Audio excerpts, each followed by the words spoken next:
Joining me now is Gavin Ashenden, who's a former chaplain to Queen Elizabeth II, and also joining me is Stephen Evans, who's the Chief Executive of the National Secular Society. If I can talk to you first, Gavin Ashenden, are you concerned by these figures? Well, yes and no. Yes, I'm concerned because I'm a Christian and I think Christianity is very good for people and society. I believe in it. It undergirds free speech and the dignity of every human being, so I would be concerned. Am I surprised? No, because we've seen this trajectory coming for the whole of my lifetime. The impact of the grasp of Christianity on the imagination of our culture has been weakened by a number of things. It's quite complex, but it includes the way in which education has been used and the way in which the media has produced a fairly relentless assault on Christianity and faith. So it's not a surprise, but it's a disappointment. You wouldn't exactly describe the Archbishop of Canterbury, Justin Welby, as a charismatic, inspirational figure, would you? Well, I'm not a fan of his. I don't like criticising other people in public unnecessarily.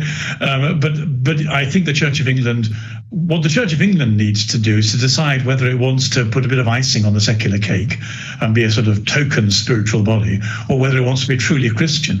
True Christianity, like Mother Teresa of Calcutta, is deeply attractive and very powerful, with the capacity to turn people's lives around. You don't see much of that in the Church of England, and I'm afraid not much in the Archbishop of Canterbury.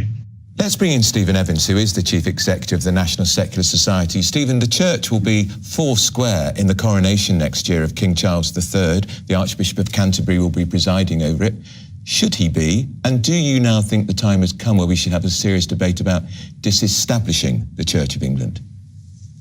Hi, good afternoon, Andrew. Yes, I think so. I think the number of people identifying as Christian falling below half of the population is really a watershed moment. The fact that Christianity is now a minority interest in the UK, I think really should prompt a real rethink of religion's public role. And by that, I mean a transition away from this Christian state with an established church towards a more inclusive and secular state. I think the people are already there. I think the institutions now just need to catch up, because it's looking increasingly absurd that we have, as you say, a Christian coronation. We have our head of state that has this dual role of defender of the faith and supreme governor of the Church of England. We have 26 seats reserved as of right for Anglican bishops in the House of Lords. Both, as you know, the Commons and the Lords begin with Anglican prayers.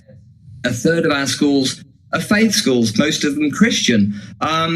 All schools are required by law to hold a daily act of broadly Christian worship. So this is all looking increasingly absurd, and I think going forward it's unsustainable. So I think we really do need to have a proper, serious conversation about, as I say, this transition towards a more inclusive secular state where everyone's freedom of religion and belief is respected, but none are privileged.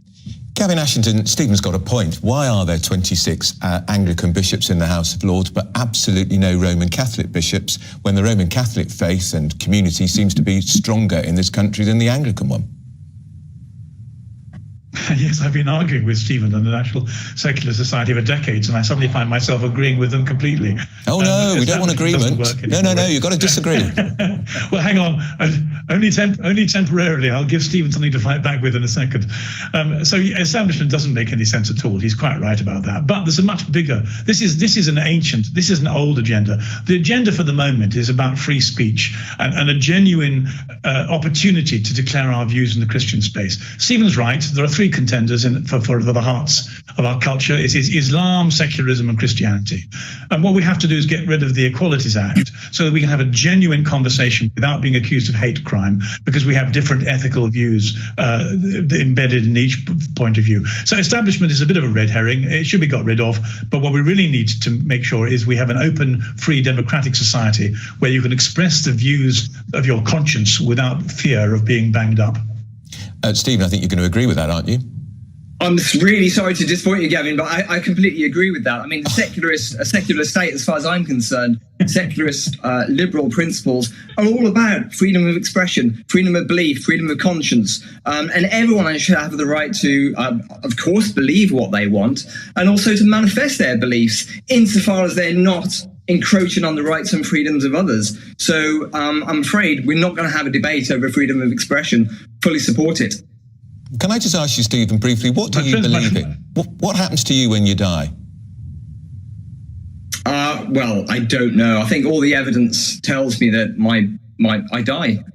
My body dies, and that's the end of it for me. But I don't find that a frightening thought at all. But that's my own personal view. But of course, secularism isn't the same as atheism. I mean, we have lots of religious believers who are secularists. I think Gavin may actually be on his way to being a paid-up member of the National Secular Society, perhaps. But I think we all have different beliefs, and it's fine. But if people want to have that comfort of a religion, that's absolutely fine. Ours is not a battle against religion. It's a battle for equality and against religious privilege. That's what we're concerned about. All right, that's Gavin Ashenden, who, of course, is a former chaplain to the Queen, and Stephen Evans, Chief Executive of the National Secular Society.